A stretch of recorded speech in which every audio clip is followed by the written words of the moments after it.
Assalamualaikum warahmatullahi wabarakatuh. Hamdan wa syukranillah, amma ba'd. Pertama-tama, marilah kita panjatkan puja dan puji syukur kita kehadirat Allah Subhanahu wa taala.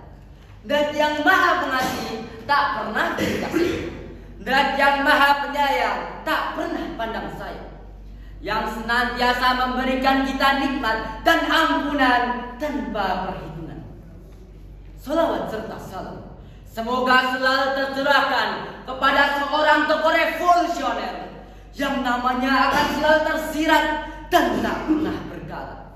Meski diterjang badai yang sangat dahsyat, hujan yang begitu lebat, bahwa dialah yang terhebat.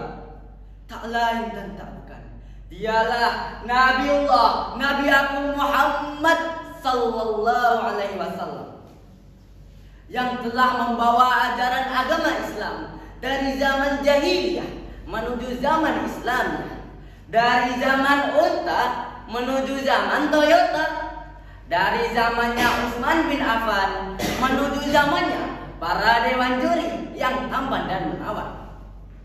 Hadirin yang berbahagia, bangsa yang besar bukan hanya ditentukan oleh kekayaan alamnya, tetapi juga ditentukan oleh kualitas generasi mudanya.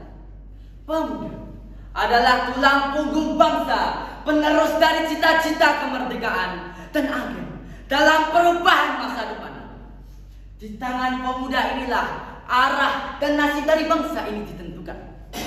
Dalam menghadapi era digital yang semakin maju besar, kita sebagai pemuda, kita dituntut untuk tidak hanya melek terhadap teknologi, tetapi kita harus bijak dalam menggunakannya. Karena kita hidup di zaman di mana informasi dapat diakses melalui beberapa hitungan detik. Namun, apakah semua pemuda dapat menggunakannya dengan bijak? Oleh karena itu, berdirinya saya di sini untuk menyampaikan pidato singkat mengenai peran pemuda sebagai generasi penerus bangsa di era digital. Sebagai kaum muda, marilah kita persiapkan diri kita sebaik mungkin untuk mengisi masa depan Indonesia dengan karya, dengan semangat, dan dengan keimanan kita terhadap Allah Subhanahu wa taala. Sebagaimana Allah berfirman dalam Quran surat Al-Kahfi ayat 13. A'udzu billahi minasyaitonir rajim. Innahum fityatun amanu bi rabbihim wa zidnahum huda. Sesungguhnya mereka adalah pemuda-pemuda yang beriman kepada Tuhan mereka, dan kami tambahkan petunjuk kepada mereka. Maka dari itu, di era digital yang semakin maju besar, kita sebagai pemuda, kita harus mempunyai kriteria-kriteria penting dalam mewujudkan pelanjut dan penerus cita-cita bangsa. Kira-kira apa aja sih kriterianya?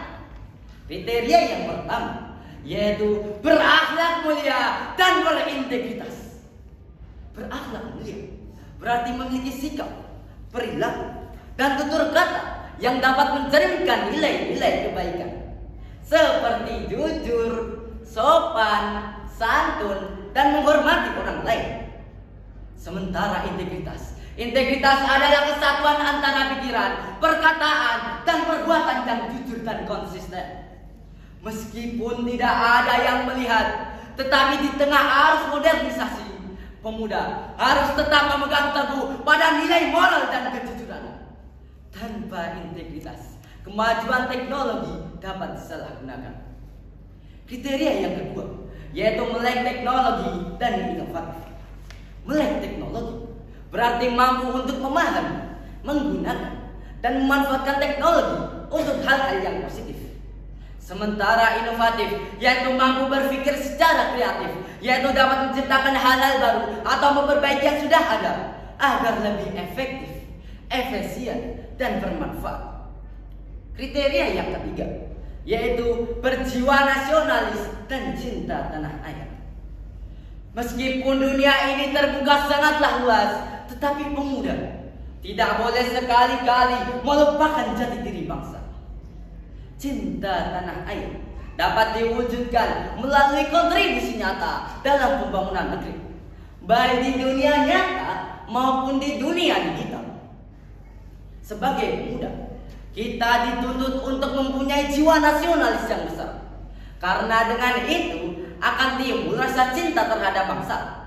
Bagaimana ingin membangun suatu bangsa jika ia tidak ada rasa cinta terhadap bangsa itu sendiri? Ingat pepatah, hubbul waton minal iman. Cinta tanah air adalah sebagian dari iman. Kriteria yang keempat, yaitu mampu bekerja sama dan beradaptasi. Di era digital yang semakin maju pesat, kita sebagai pemuda, kita dituntut untuk cepat dalam beradaptasi, cepat dalam bekerja sama dengan lintas budaya, lintas generasi, dan lintas disiplin. Bayangkan ingin menjadi apa bangsa ini jika aset besar negara, yaitu pemuda, tidak mampu beradaptasi, tidak mampu bekerja sama dengan kondisi bangsanya. Bagaimana teman-teman? Sudah saatnya kita sebagai pemuda bukan hanya menjadi penikmat teknologi, tetapi kita memanfaatkan teknologi tersebut untuk kemajuan bangsa. Jadi teman-teman, jangan nunggu jadi sultan baru ingin bergerak, dan jangan nunggu jadi tua baru ingin berkontribusi. Karena perubahan yang besar berawal dari langkah yang kecil, tapi dengan niat yang besar. Mulailah dari hal-hal yang sederhana, berpikir kritis, berkarya kreatif, dan berhentilah menyebarkan hoax-hoax, walaupun katanya cuma buat lucu-lucuan. Ingat, Indonesia ini bukan hanya butuh sumber daya alamnya, tetapi juga butuh sumber daya anak muda yang waras, yang cerdas, dan yang pastinya enggak baperan. Kalau bukan kita, ya siapa lagi? Kalau bukan sekarang, ya mungkin nanti. Tapi jangan sampai ditikung sama negara lain ya. Demikian yang dapat saya sampaikan. Semoga bermanfaat untuk kita semua. Undur ma qala wala tandur illa man qala. Fastabiqul khairat. Summassalam. Wassalamu alaikum warahmatullahi wabarakatuh.